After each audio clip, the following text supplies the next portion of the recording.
नमस्कार। हरियाणा के मुख्य समाचारों के 25 खबरों के बुलेटिन में आपका स्वागत है।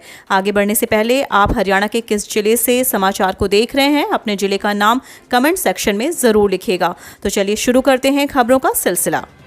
पूर्व एमएलए बेनीवाल का शैलजा को जवाब। ऐलनाबाद उपचुनाव को लेकर पूर्व एमएलए भरत सिंह बेनीवाल ने प्रदेश अध्यक्ष कुमारी शैलजा को 2 पेज जवाब भेज दिया है। इस उपचुनाव में कांग्रेस उम्मीदवार पवन बेनीवाल की जमानत जब्त हो गई थी। इसी मामले में भरत बेनीवाल का ऑडियो भी वायरल हुआ था। उसमें उनके कांग्रेस उम्मीदवार के तीसरे स्थान पर रहने की बात कहने का दावा किया गया था। रेसलर निशा दहिया हत्याकांड, भाई बहन को गोली मारकर कुश्ती कोच पवन बाइक पर भागा दिल्ली। रेसलर निशा दहिया और उसके भाई सूरज की हत्या के मुख्य आरोपी 1 लाख के इनामी कोच पवन कुमार और सचिन को दिल्ली पुलिस ने शुक्रवार को द्वारका क्षेत्र में हिरासत में ले लिया है। दोनों वारदातों के बाद से फरार थे। दोनों की गिरफ्तारी की सूचना के बाद खरखौदा थाना प्रभारी करबजीत सिंह टीम के साथ उसे लाने के लिए रवाना हो गए हैं। राम रहीम से दोबारा पूछताछ करेगी एसआईटी। बेअदबी केस में फिर सुनारिया जेल जाएगी पंजाब पुलिस। पंजाब के फरीदकोट में श्री गुरु ग्रंथ साहिब के बेअदबी मामले में डेरा सच्चा सौदा के प्रमुख राम रहीम से दोबारा पूछताछ होगी। पंजाब पुलिस की स्पेशल इन्वेस्टिगेशन टीम फिर रोहतक की सुनारिया जेल जाएगी। शुक्रवार को पंजाब एवं हरियाणा हाईकोर्ट में सरकारी वकील ने रिपोर्ट पेश करने के लिए 4 हफ्ते का वक्त मांगा। उन्होंने कहा कि अभी राम रहीम से और पूछताछ होनी है। हाईकोर्ट ने इसे मानते हुए मामले की अगली सुनवाई 17 दिसंबर को तय की। जाट कॉलेज अखाड़ा हत्याकांड, 6 लोगों के हत्यारोपी सुखविंदर पर आरोप तय। 31 जनवरी 2022 से दर्ज होंगे गवाहों के बयान। हरियाणा के रोहतक जिले के बहुचर्चित जाट कॉलेज अखाड़ा हत्याकांड में दोनों पक्षों की बहस पूरी हो चुकी है। मामले में गुरुवार को आखिरी बहस हुई थी। शुक्रवार को फिजिकल तौर पर सुखविंदर और उसको हथियार मुहैया कराने वाले आरोपी मनोज निवासी मुजफ्फरनगर यूपी को कोर्ट में पेश किया गया। सुरक्षा के मद्देनजर दोनों आरोपियों को एम्बुलेंस में से कोर्ट लाया गया ताकि किसी को भनक ना लगे। फरीदाबाद प्रॉपर्टी डीलर हत्याकांड, पैसों के लेन देन में किया भगत सिंह का मर्डर। फरीदाबाद की जवाहर कॉलोनी में हुए प्रॉपर्टी डीलर भगत सिंह के मर्डर की गुत्थी को पुलिस ने सुलझा लिया है। क्राइम ब्रांच डीएलएफ की टीम ने हत्याकांड में शामिल 2 आरोपियों को गिरफ्तार कर लिया है। हरियाणा में 134A के तहत दाखिला, जिस स्कूल में बच्चा पढ़ रहा उसमें भी कर सकता है सीट की डिमांड। हरियाणा में नियम 134A के तहत दाखिले के लिए आवेदन करने के 2 दिन शेष रह गए हैं। दाखिले के लिए 14 नवंबर तक ऑनलाइन आवेदन किए जा सकते हैं। कोरोना के कारण 134A के तहत दाखिलों के लिए लेट हुई दाखिला प्रक्रिया के बीच शिक्षा विभाग ने विद्यार्थियों को राहत देने का फैसला लिया है। आयुष्मान कार्ड बनवाने का एक और मौका। स्वास्थ्य विभाग द्वारा आयुष्मान कार्ड बनाने के कार्य को 15 नवंबर तक बढ़ा दिया गया है। इस योजना के तहत हर साल 5 लाख रुपए तक का मुफ्त इलाज होता है। एसडीएम होशियार सिंह ने बताया कि जो भी व्यक्ति या परिवार इस योजना के पात्र हैं और 2011 के आर्थिक सर्वे में जिनका नाम है और अभी तक कार्ड नहीं बनवाया है, वे जल्द से जल्द अपना कार्ड बनवाएं ताकि आयुष्मान भारत योजना का लाभ मिल सके। कंगना रनौत के बयान पर भड़के भूपेंद्र हुड्डा, बोले ऐसी अभिनेत्री पद्मश्री की हकदार नहीं।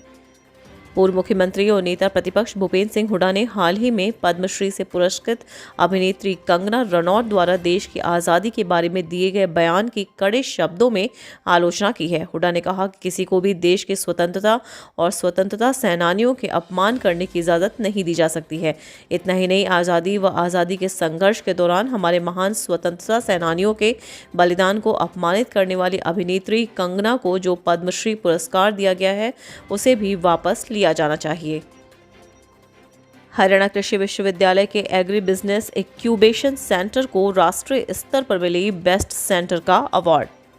चौधरी चरण सिंह हरियाणा कृषि विश्वविद्यालय हिसार के एग्री बिजनेस एक्यूबेशन को राष्ट्रीय स्तर पर बेस्ट एक्यूबेशन सेंटर का अवार्ड मिला है।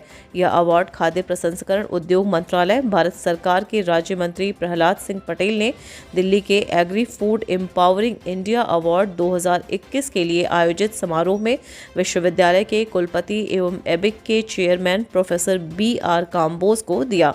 इसके तहत कुलपति व उनकी टीम को ट्रॉफी देकर सम्मानित किया गया। एबिक को देश भर के कृषि और संबद्ध क्षेत्रों में बिजनेस इंक्यूबेटर के बीच विजेता के रूप में चुना गया और केंद्र ने यह उपलब्धि अपनी स्थापना के मात्र 2 वर्ष की अवधि के दौरान ही हासिल की है। नवीन जय हिंद बोले, भोले के भक्त यमराज से भी नहीं डरते, सरकार से क्या डरेंगे। आम आदमी पार्टी के पूर्व प्रदेशाध्यक्ष और युवा नेता नवीन जयहिंद का कहना है कि 3 साल से ज़्यादा वक्त पहले निकाली गई कांवड़ यात्रा के दौरान कुछ पुलिसकर्मियों से मामूली बहस के मामले में पानीपत पुलिस ने गुपचुप तरीके से गंभीर धाराओं में केस दर्ज कर हमारे लोगों को परेशान करना शुरू कर दिया है। जयहिंद ने कहा कि इस संबंध में हमने प्रदेश के सीएम को पत्र लिखा था, साथ ही पानीपत के तत्कालीन एसपी शिवराज से भी मिले थे। नवीन जयहिंद ने कहा कि शिव भोले के भक्त यमराज से भी नहीं डरते, सरकार से क्या डरेंगे। 2 कारों में हुई भिड़ंत, एक युवक की हुई मौत।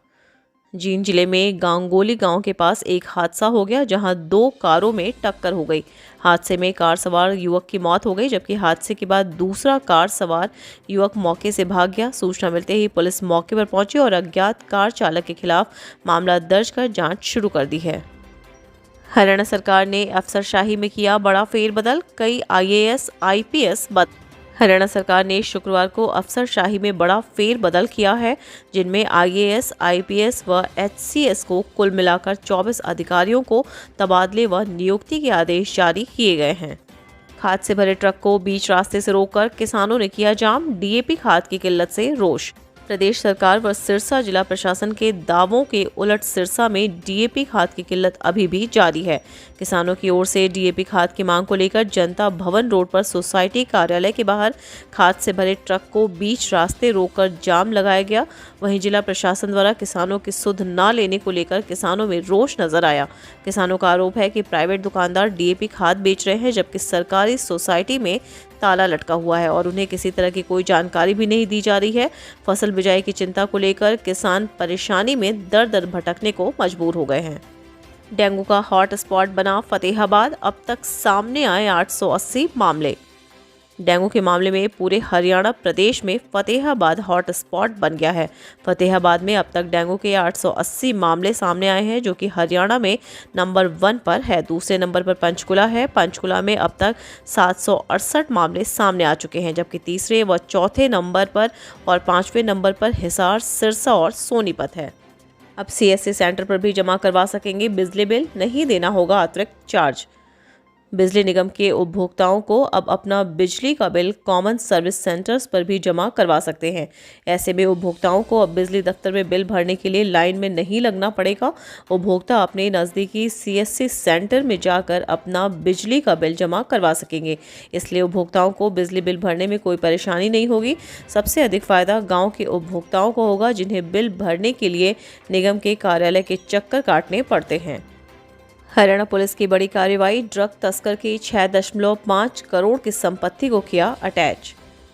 हरियाणा पुलिस द्वारा नशा सौदागरों का अवैध संपत्तियों को कुर्क करने की दिशा में एक और बड़ी कार्रवाई करते हुए कुरुक्षेत्र जिले में एक ड्रग तस्कर और उसके परिजनों को 6.5 करोड़ रुपए से अधिक की संपत्ति अटैच करवाई गई है। आरोपियों द्वारा यह संपत्ति मादक पदार्थों की तस्करी कर अवैध रूप से अर्जित की गई थी। हरियाणा पुलिस के प्रवक्ता ने बताया कि सक्षम प्राधिकारी द्वारा संबंधित एक्ट के तहत 1 नवंबर 2021 को धनतौड़ी कुरुक्षेत्र निवासी आरोपी रोशन लाल और उसके परिवार के सदस्यों के नाम पर पंजीकृत संपत्तियों को अटैच करने के आदेश जारी किए गए हैं। हरियाणा के CM और राज्यपाल सहित कई रेलवे स्टेशनों को बम से उड़ाने की धमकी, लश्कर-ए-तैयबा के नाम से भेजा गया पत्र। आतंकी संगठन लश्कर-ए-तैयबा के नाम से आए एक पत्र में कई रेलवे स्टेशनों को उड़ाने की धमकी दी गई।